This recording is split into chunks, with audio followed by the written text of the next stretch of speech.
Imagine a fighting style so powerful that warriors using it seemed to vanish like ghosts. Enemies would swing their weapons at empty air while mysteriously getting cut. This isn't a movie. This is real Apache knife fighting.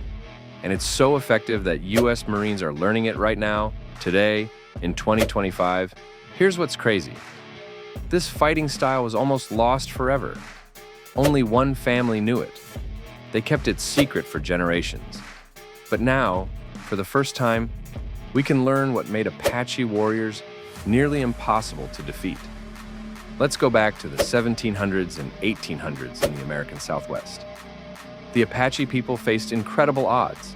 Fewer people, fewer guns, fighting both rival tribes in the US Army.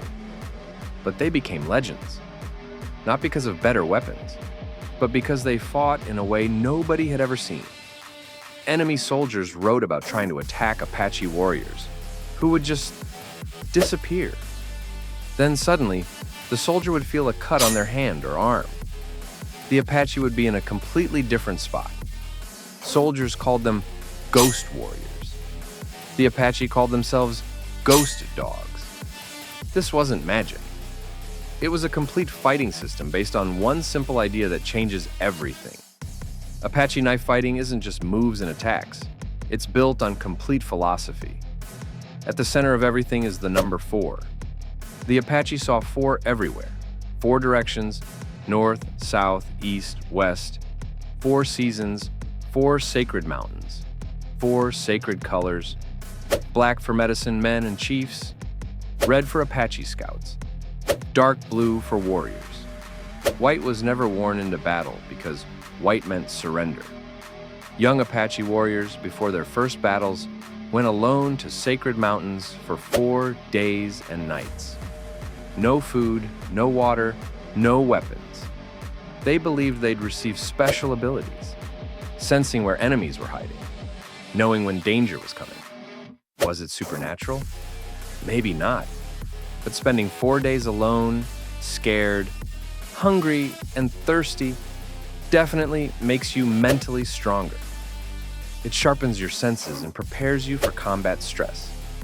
This mental preparation was just as important as physical training. Here's what makes Apache knife fighting totally different from almost every other fighting style. Most systems teach you to stand your ground, block the attack, then counterattack. Plant your feet and be strong. Apache knife fighting is the complete opposite. Robert Redfeather, a Chiricahua Apache tribal member who keeps this art alive today, explains it. We do not stand our ground. We cut or stab, and we move, like the wind. As the enemy goes to strike, we have already moved. You're not blocking, then moving. You're already gone before the attack arrives. You're like the wind. You can feel it, but you can't catch it. Instead of moving in straight lines, Apache warriors moved in circles and spirals. This created continuously changing angles. The enemy could never predict where you'd be next. US Marines who learn this system today recognize something familiar. When soldiers clear buildings, they don't stand still. They glide through spaces, always moving. The Apache figured this out hundreds of years ago. Apache knife techniques are named after winds and natural forces. Downward wind comes from the north. An overhead strike using only about 2 inches of your blade tip, targeting the back of the enemy's weapon hand. While striking, you're moving to the side. Strike and immediately step away. Never stay in the same place. Upward wind comes from the south. An upward strike targeting the bottom of the weapon hand. You're turning your body and moving sideways while you cut. Crosswind comes from east and west. Horizontal slashing movements combined with circular footwork, always moving in curves. Why only use 2 inches of the blade? Small, controlled cuts give you advantages. You save energy, keep better control, create multiple small wounds, and they're faster and harder to see coming. Most knife fighting systems focus on killing targets, throat, heart, chest. Apache knife fighting targets the weapon hand first. If it's a snake, you get rid of the fangs. If it's a cougar, you get rid of the claws. This is brilliant. If you destroy the enemy's ability to attack, they can't hurt you anymore. They're in pain, losing blood, and they have a choice to give up. This aligns with Apache values. The goal wasn't always to kill, it was to survive. By cutting the weapon hand, you create opportunity to escape and give the enemy a chance to stop fighting. A warrior with a badly cut hand can't hold any weapon effectively. You've won without necessarily killing. Most fighting systems teach you to favor one hand. Apache training is different. You must be equally good with both hands and able to switch the knife between hands while fighting. The switch does three things at once. Your body moves, your empty hand blocks the enemy's attack, and your knife transfers to your other hand. Why is this effective? The enemy is tracking your knife in your right hand. Suddenly, it's in your left hand. The attack comes from an unexpected angle, and they can't adjust in time. Apache warriors learn tactics by watching animals. The raven technique is perfect evidence of this.